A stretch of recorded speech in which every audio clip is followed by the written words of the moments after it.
এই স্বামী স্ত্রীর সম্পর্কটাও ভুলে যাবে স্বামী স্ত্রীকে চিনবে না, স্ত্রী স্বামীকেও চিনবে। আল্লাহ পাক বলেছেন ইয়াউমা ইয়াফিরুল মারউ মিন আখিহি ওয়া উম্মিহি ওয়া সবাই সবার থেকে পালান করবে, নিজেকে বাঁচানোর জন্য চেষ্টা করবে। সেই হাসরের ময়দানেও বিশ্বনবী মুহাম্মদুর রাসূলুল্লাহ সাল্লাল্লাহু আলাইহি ওয়াসাল্লাম শুধু নিজের স্ত্রীকে চিন্তা করবেন না, স্ত্রীকে চিন্তা করবেন, নিজের সন্তানাদিকে শুধু চিন্তা করবেন, গোটা পৃথিবীর বিশ্বনবীর উম্মত সহ পূর্বকালের সমস্ত নবীর উম্মতদেরকে নিয়ে তিনি চিন্তা করবেন। আল্লাহ এমন নবী,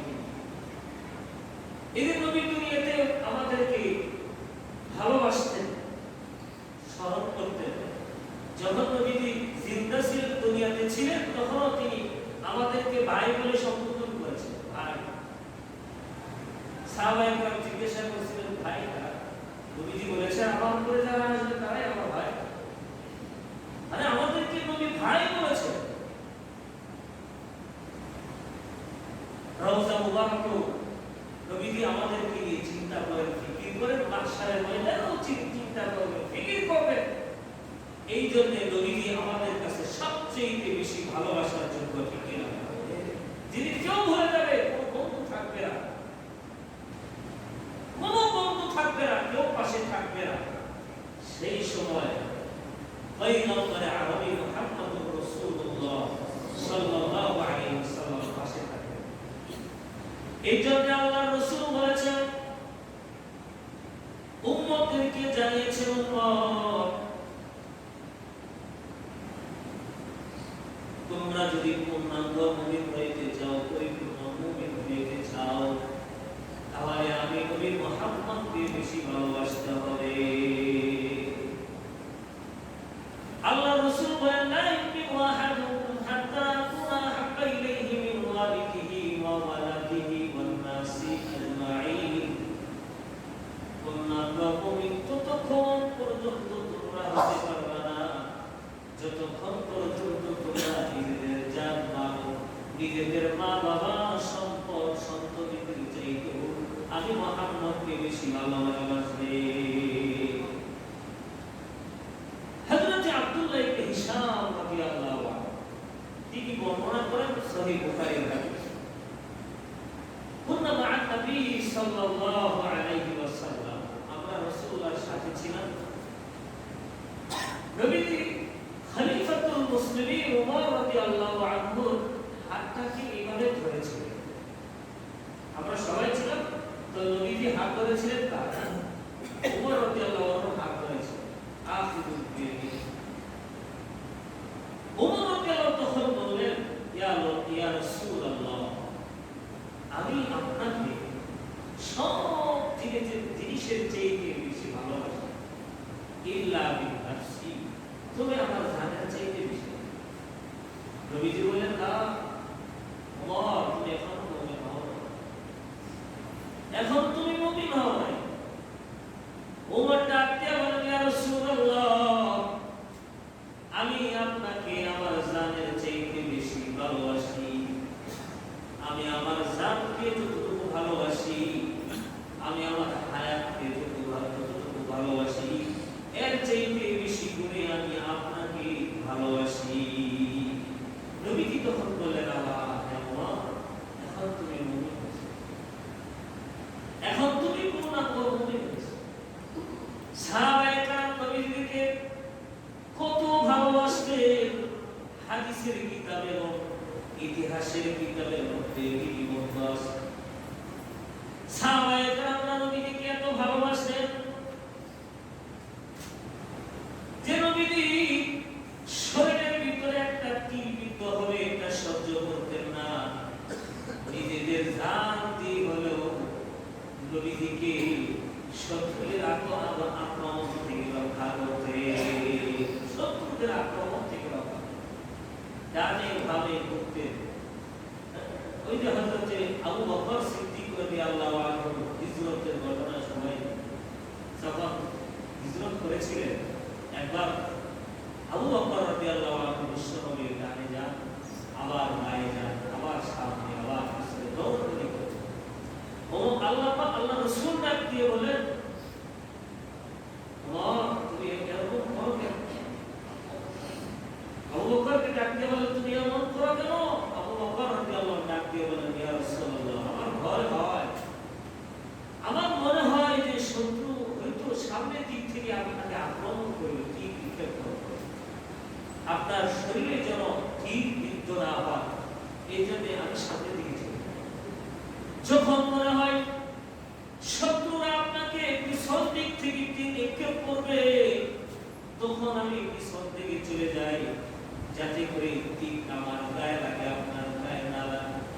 আবার যখন মনে হয় ডান দিক থেকে শত্রু আক্রমণ করবে, ডান দিকে চলে যায়। আবার যখন মনে হয় বাম দিক থেকে আক্রমণ করবে, বাম দিকে চলে যায়। এইভাবে হযরত আবু বকর রাদিয়াল্লাহু আনহু বিশ্ব নবীকে নিজের জান দিয়ে বেশি ভালোবাসতেন। হযরত উমর রাদিয়াল্লাহু আনহু নিজে কিছু কষ্ট করেছেন, নিজের জানের চাইতে বেশি ভালোবাসতেন। এটা তো একজন পুরুষ সাহাবীর ভালোবাসা। নারী সাহাবী, যারা নারী সাহাবী ছিলেন, তারা নবীকে তো ভালোবাসতেন, এত নবীকে মহব্বত করতেন যে নারীরা যুদ্ধ করতে পারবে না, নিজের এরকম যোগ্য কোনো সন্তান নাই যে সন্তান নবীর পাশে থেকে যুদ্ধ করবে।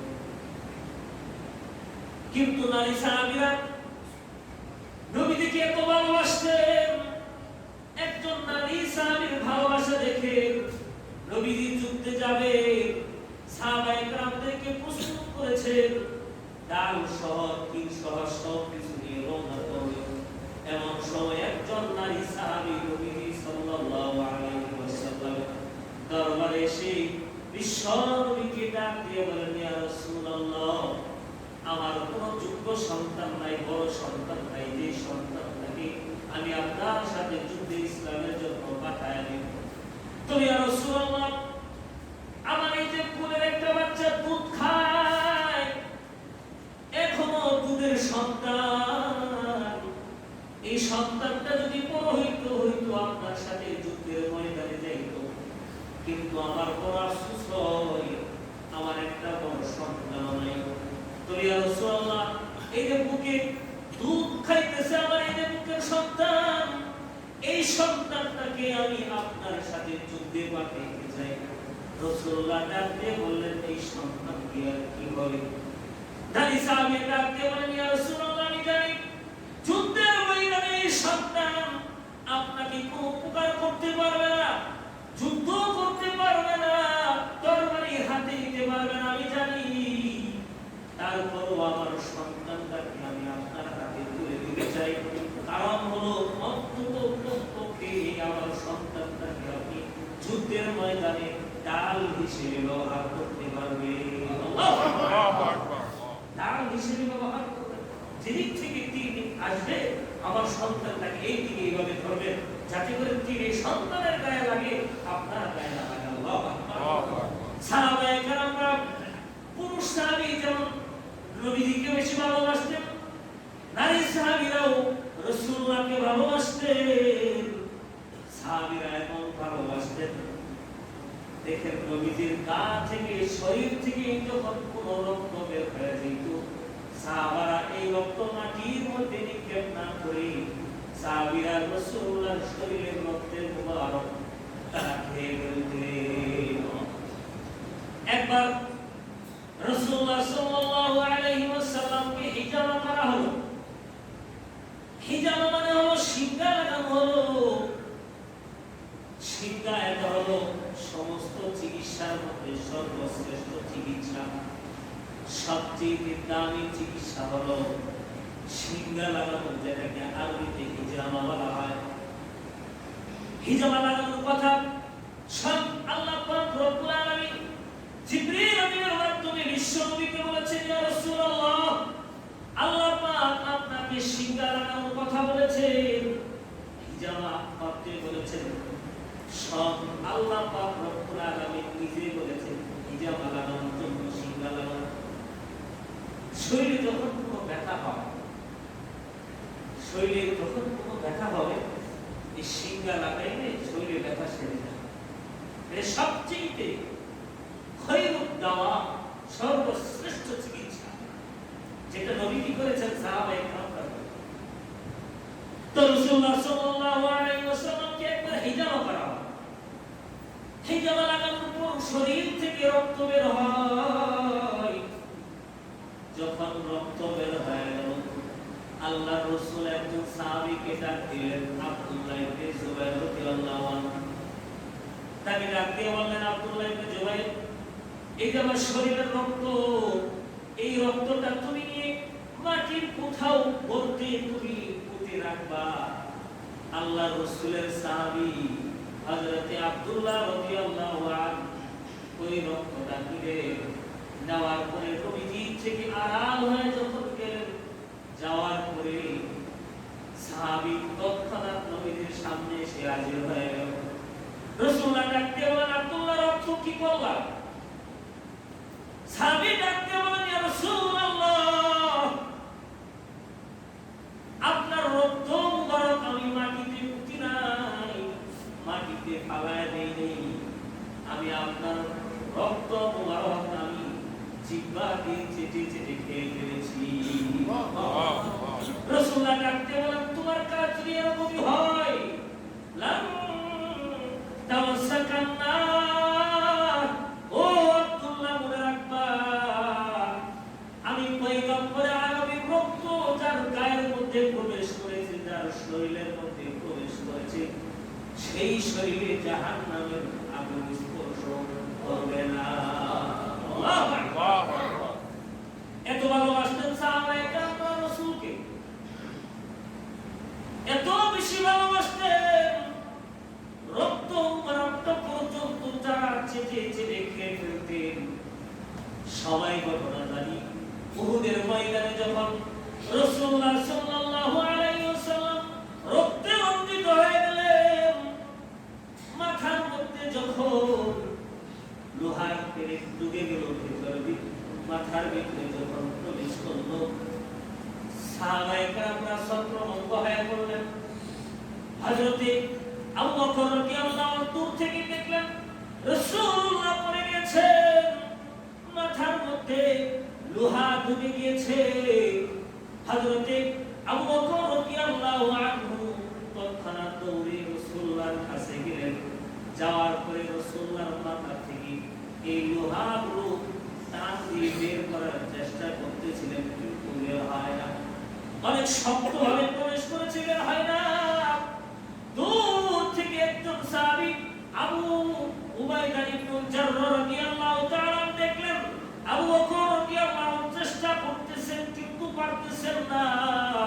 আবু উবাইদা ইবনে জাররাহ রাদিয়াল্লাহু আনহু দৌড়ায় হযরত খলিফাতুল মুসলিমিন আবু বকরকে ডাক দিয়ে বলেন, আপনি একটু সরে যান, এই বরকত হাসিল করবার জন্য আমাকে একটু সুযোগ করে দেন, কারণ আপনি জীবনে রাসূলুল্লাহ অনেক খুশি করেছেন। এমন আমল আপনার জীবনও আছে যে আমল এক পাল্লায় উঠায় দিলে সারা জগৎবাসীর সারা জীবনের আমল নামা এক পাল্লায় যদি উঠায় দেওয়া হয়, একটা আমল আপনার বাড়ি হয়ে যাবে। ইতরদের আমলই তো আপনার যথেষ্ট, আমি অধমকে সুযোগ করে দেন না রাসূলুল্লাহ ক্ষেত্রে করব। হযরত আবু বকর রাদিয়াল্লাহু আনহু সরে গেলেন। আবু উবাইদা ইবনে জাররাহ রাদিয়াল্লাহু তাআলা কাছে আসলেন, আসার পরে হাত দিয়ে চেষ্টা করলেন লোহা পরাটা বের করার জন্য, পারলেন না। এবার আবু উবাইদা ইবনে জাররাহ রাদিয়াল্লাহু আনহু মনস্থ করলেন, দাঁত দিয়ে কামড় দিয়ে করতে হবে, নাহলে সম্ভব নয়। আবু উবাইদা ইবনে জাররাহ রাদিয়াল্লাহু আনহু এবার দাঁত দিয়ে কামড় দিয়ে যখন টান দিলেন, লোহার একটা পরা বের হয়ে আসলো। সাথে সাথে আবু উবাইদা ইবনে জাররাহ রাদিয়াল্লাহু আনহু একটা দাঁতও কুরআন থেকে উঠে চলে আসলো। আবার আরেকটা বের করলেন, আরেকটা দাঁত উঠে আসলো। হযরত আবু উবাইদা ইবনে জাররাহ রাদিয়াল্লাহু আনহু বিশ্বনবীর এইভাবে খেদমত করে দিলেন। যখন লোহার পরাটা উঠানো হলো, তখন দেখলেন রক্ত বের হইতেছে, রাসূলুল্লাহর গাল বেয়ে রক্ত পড়তেছে।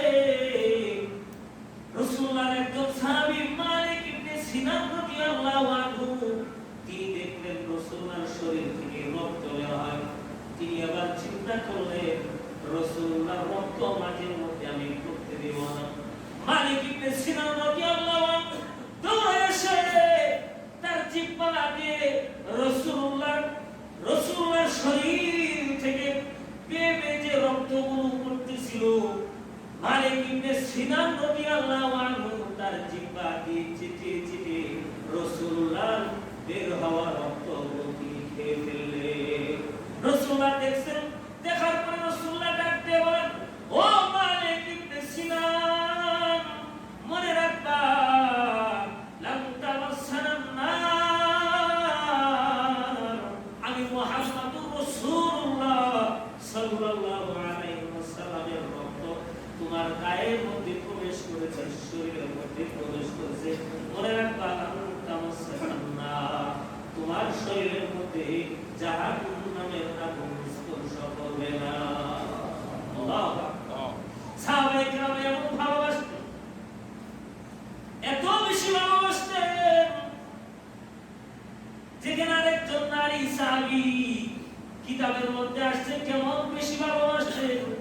রাসূলুল্লাহ যে বলেছেন নিজের মা বাবার চাইতে, নিজের সন্তানাদের চাইতে, নিজের সম্পদ, নিজের স্বামীর চাইতে বেশি ভালোবাসলে নবী থেকে বেশি ভালোবাসা হবে। আল্লাহর রাসূলের একজন সাহাবী আগে প্রমাণ করে দিয়েছেন। রাসূলুল্লাহ সাল্লাল্লাহু আলাইহি ওয়াসাল্লাম যখন উহুদের ময়দানে রক্তাক্ত হয়ে মরে গিয়েছিলেন, মদিনার মধ্যে আওয়াজ হয়ে গেল, মুহাম্মদ আর দুনিয়ার মধ্যে নাই, মুহাম্মদ আর দুনিয়ার মধ্যে নাই। মদিনার সমস্ত মহিলারা কান্নাকাটি করতেছে, ছোট ছোট বাচ্চারা পর্যন্ত কান্না করে রাসূলুল্লাহর মহব্বতে। সমস্ত নারীরা রাসূলুল্লাহ সাল্লাল্লাহু আলাইহি ওয়াসাল্লামকে দেখার জন্য মদিনা থেকে দৌড়ায় ওদের ময়দানে দিকে আসতেছে। রাস্তার মধ্যে যাকে পায় তাকে জিজ্ঞাসা করে রাসূলুল্লাহর কি অবস্থা, রাসূলুল্লাহর কি হালত। মহিলা সাহাবীদের মধ্যে থেকে একজন সাহাবী, মহিলা সাহাবী যাকে পায় তাকে জিজ্ঞাসা করে আমার রাসূলের কি হালত, আমার রাসূলের কি অবস্থা, তিনি জিন্দা আছেন নাকি ইন্তিকাল করেছেন। যখন এই প্রশ্ন করা হয়, যাকে প্রশ্ন করে বলে তোমার বাবা ইন্তিকাল করেছে, তখন মহিলা সাহাবীয়া বলে ইন্না লিল্লাহি ওয়া ইন্না ইলাইহি রাজিউন। শুধু ইন্না লিল্লাহ পরে আবার জিজ্ঞাসা করে আমার রাসূলের কি অবস্থা, বলে তোমার স্বামীও শহীদ হয়ে গেছে। মহিলা সাহাবী বলে ইন্না লিল্লাহি ওয়া ইন্না ইলাইহি রাজিউন, মানে স্বামী মারা গেছে, আবার বাবা ইন্তিকাল করেছে, এর প্রতি কোনো দুঃখের নাই, কোনো কষ্ট নাই। আবার জিজ্ঞাসা করে আমার রাসূলের কি হালত, ডাক দিয়ে বলে তোমার দুই সন্তান ছিল, তারা শহীদ হয়ে গেছে উহুদের ময়দানে, তারাও দুনিয়ার মধ্যে নাই। মহিলা সাহাবীয়া বলে ইন্না লিল্লাহি ওয়া ইন্না ইলাইহি রাজিউন। এইভাবে বলে আর বারবার জিজ্ঞাসা করে আমার রাসূলের কি অবস্থা, আমার রাসূল জিন্দা আছেন না ইন্তিকাল করেছে। শুধু বারবার জিজ্ঞাসা করে রাসূলের কি হাল। এদিকে সন্তান হারাইছে, বাবা হারাইছে, স্বামী হারাইছে, কোনো দুঃখ নেই। একজন দূর থেকে দেখা যায়, ওই যে রাসূলুল্লাহকে দেখা যায় ভর করে তিনি আসতেছেন। তখন ওই মহিলা সাহাবীয়া দৌড়ায় গিয়ে রাসূলুল্লাহকে দুই চোখ দিয়ে যখন দেখছেন, তিনি বলেছেন কুল্লু বাদাকা কুল্লু মুসিবাতিন বাদাকা জালালুন। হে আল্লাহর রাসূল, আপনাকে দেখার পরে সব মুসিবত আমার কাছে তুচ্ছ। আল্লাহু আকবার, আল্লাহু আকবার। আমার অন্তর ঠান্ডা হয়ে গেছে, আমার চোখ শীতল হয়ে গেছে, সব মুসিবত আমার কাছে কিচ্ছু না, আপনি এখন জিন্দা আছেন। এইজন্য রাসূলুল্লাহ বলেছেন লা ইউমিনু আহাদুকুম হাত্তা আকুনা আহাব্বা ইলাইহি মিন ওয়ালিদিহি ওয়া ওয়ালাদিহি ওয়ান নাসি আজমাইন। রাসূলুল্লাহ বলেছেন ততক্ষণ পর্যন্ত একজন মানুষ পরিপূর্ণ মুমিন হতে পারবে না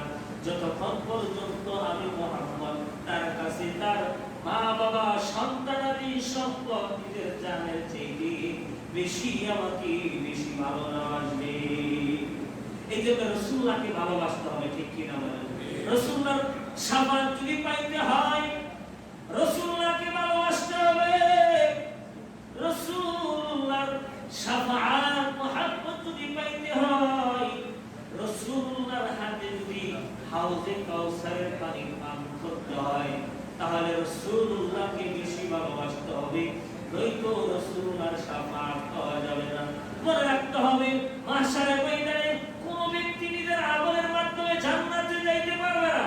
কোন মানুষ নিজের আমল নিজের নেক আমলের কারণে জান্নাতে যাইতে পারবে না যতক্ষণ পর্যন্ত বিশ্ব নবীর শাফাআত তার জন্য কপালে না জুটবে।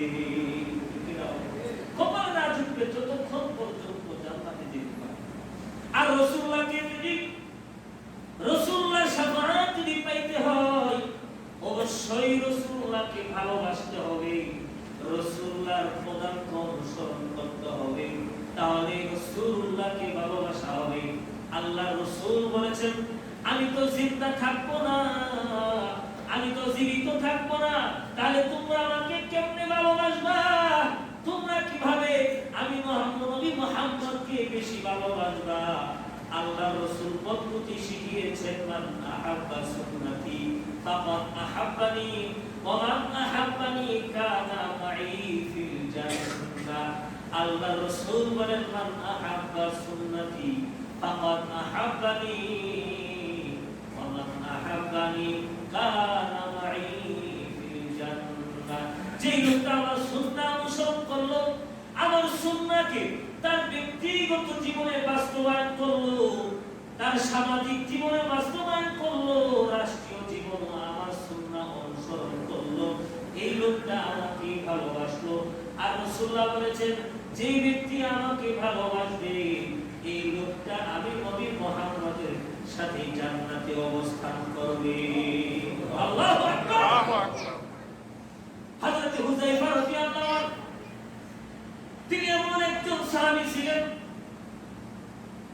এমন একজন সাহাবী ছিলেন কোথাও নবীর সুন্নাহকে তিনি ছাড়তেন না, নিজে অপমানিত হইতেন, তারপরেও নবীর সামান্য একটা সুন্নাহ তিনি বাদ দিতেন। পারস্যে যখন তিনি চলে গেলেন, পারস্যের নেতাদের সাথে তার বৈঠক হবে, পূজা পরামর্শ হবে। হযরত হুযায়ফা রাদিয়াল্লাহু আনহুকে পারস্যে পাঠানো হয়েছিল। খানার জন্য যখন তাকে আহ্বান করা হয়, খানার জন্য আহ্বান করা হয়, হযরত হুযায়ফা রাদিয়াল্লাহু তাআলা আনহু এই অনুষ্ঠানে তিনি উপস্থিত হন।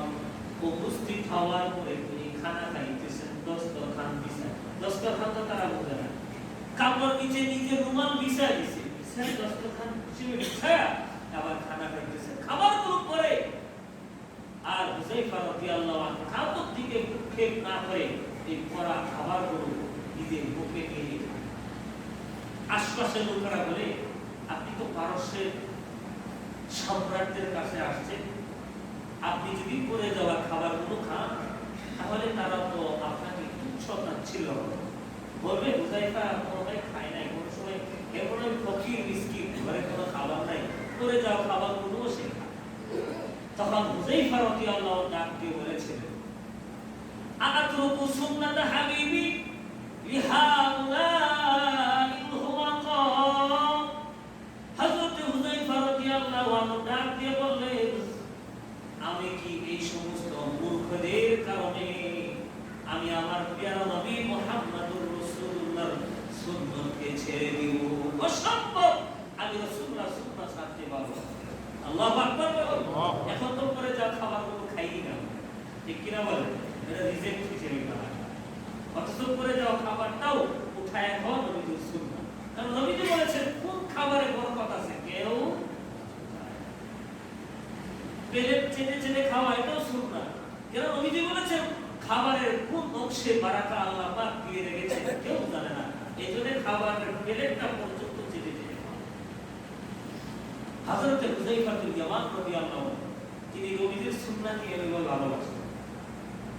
ওনার তো সাহাবী নবীজিকে দেখেছেন, নবীদের কাছ থেকে শিখেছেন, সরাসরি নবীজিকে দেখেছেন, নবীজির ভালোবাসা অন্তরে থাকবে, এই তো স্বাভাবিক, ঠিক না? আরে নবীজিকে দেখে নাই, শুধু শুনেছে, এমন ব্যক্তির মধ্যেও নবীজির ভালোবাসা অত্যধিক ছিল।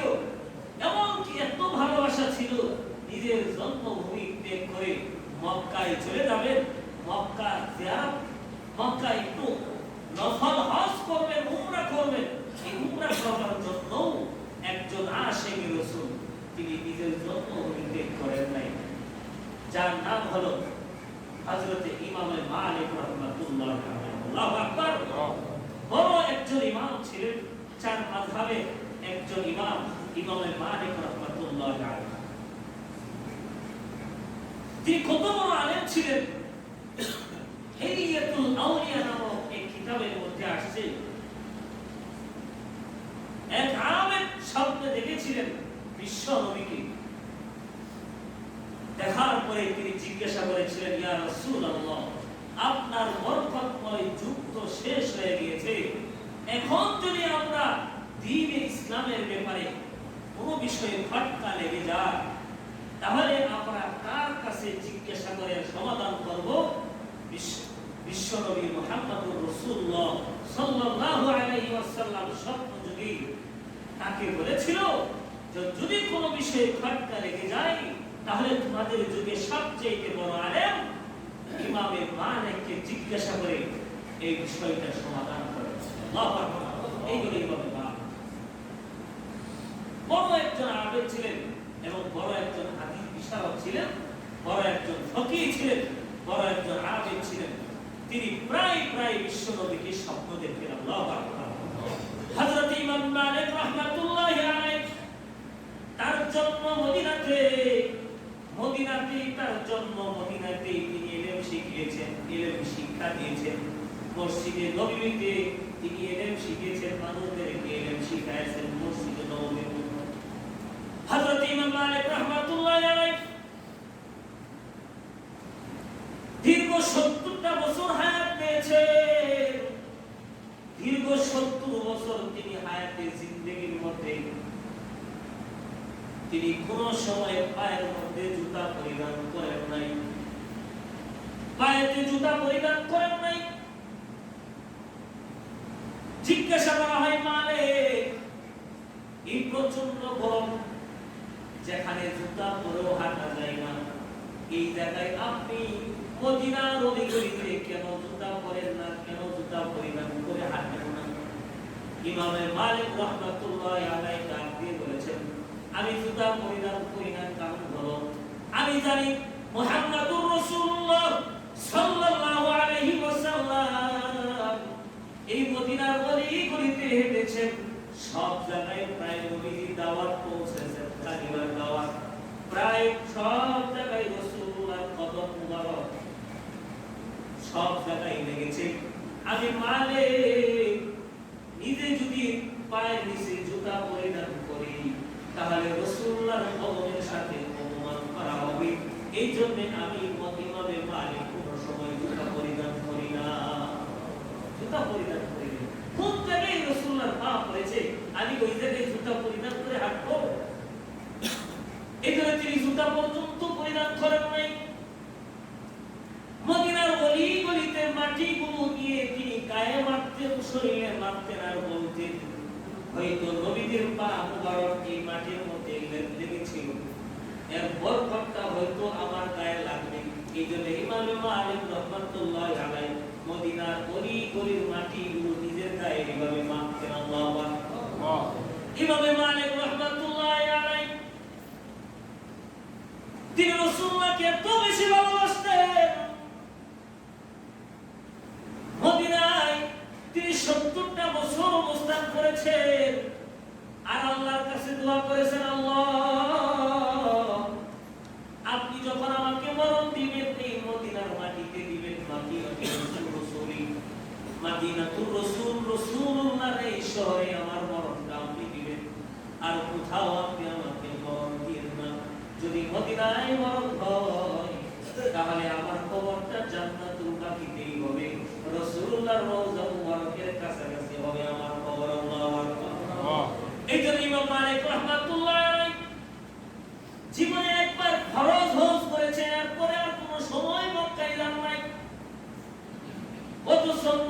থেকে মদিনা, মদিনা থেকে মক্কা বেশি দূরত্ব না। চাইলে তিনি প্রতি মাসে মাসে একটা করে উমরা করতে পারতেন কিনা বলেন? পারতেন, কিন্তু যাইতেন না। কারণ হইল কি, ভাবতেন আমি যদি উমরা করার জন্য ওই মক্কায় যাই, সেখানে যদি আমার মরণ হয়ে যায়, ওই জায়গায় আমার কবর হয়ে যাবে, জান্নাতুল বাকিতে হবে না, রাসূলুল্লাহর রওজা মুবারকের কাছেও হবে না। আমি রাসূলুল্লাহর শহরে করতে চাই, এখানেই যেন আমার দাফন হয়। হযরতে ইমামে মালিক এইভাবে দোয়া করতেন। এরকম দোয়া তো খলিফাতুল মুসলিমিন ওমর দোয়া করতেন, আর করতেন আল্লাহুম্মা রযুকনি শাহাদাতান ফি সাবিলিক ওয়াজআল মাউতি ফি বালাদি রাসূলিক। হে আল্লাহ, আপনি আমাকে শহীদি মরণ দান করিয়েন এবং আমার কবরটা যেন, আমার মরণটাও যেন এই মদিনার মাটিতে হয়। আপনি আমার এই দোয়া কবুল করেন।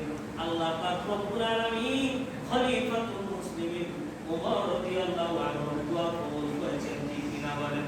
মরণ হয়েছে নবী মসজিদে নববীতে নামাজরত অবস্থায়, আল্লাহু আকবার, ফজরের নামাজ পড়াইতেছেন। ফজরের নামাজ যখন তিনি সাজদায় গেছেন, এক ঘাতক এসে হযরত খলিফাতুল মুসলিমিন ওমর রাদিয়াল্লাহু আনহু পিছন দিক থেকে খঞ্জর মারছে। একটা নয়, দুইটা নয়, এক এক করে 7টি খঞ্জর মেরে ওমর রাদিয়াল্লাহু আনহুকে নামাজরত অবস্থায় তাকে শহীদ করে দেয়। হযরত ওমর দুইটাই দোয়া করেছিলেন, মরণ যেন মক্কাতে হয়, মদিনাতে হয়, আমার কবরটা যেন মদিনাতে হয়, আমার মরণটা যেন শহীদি মরণ হয়। কবুল হয়েছে কিনা? এটা হযরত ওমরের চাওয়া ছিল, আল্লাহ কবুল করেছেন। হযরত ইমাম মালিক রাহমাতুল্লাহি আলাইহি দোয়া করতেন নবীর প্রেমে, হে আল্লাহ, মরণ দিন মদিনাতে, আমার কবরটাও যেন মদিনাতে হয়, এটা আপনার কাছে চাওয়া। এজন্য 70 বছর পর্যন্ত হযরত ইমামে মালিক নবীর মহব্বতে মদিনা ছাড়েন নাই, মক্কা পর্যন্ত তিনি যান নাই, উমরা করার জন্য যান নাই, নফল হজ করা পর্যন্ত তিনি ছেড়ে দিয়েছিলেন। শুধু বিশ্বনবী মুহাম্মদুর রাসূলুল্লাহ সাল্লাল্লাহু আলাইহি ওয়াসাল্লামের শহর যেন মরণ হয়, রাসূলুল্লাহর রওজা পাকের পাশে যেন তার কবর হয়, এই জন্য তিনি উমরা পর্যন্ত করতে চান। আল্লাহু আকবার। এই হলো ইমামে মালিক রাহমাতুল্লাহি আলাইহির ভালোবাসা, নবীদের প্রতি ভালোবাসা, এত বেশি ভালোবাসা। এই জন্য আমাদেরকেও ভালোবাসার দরকার আছে কিনা বলেন?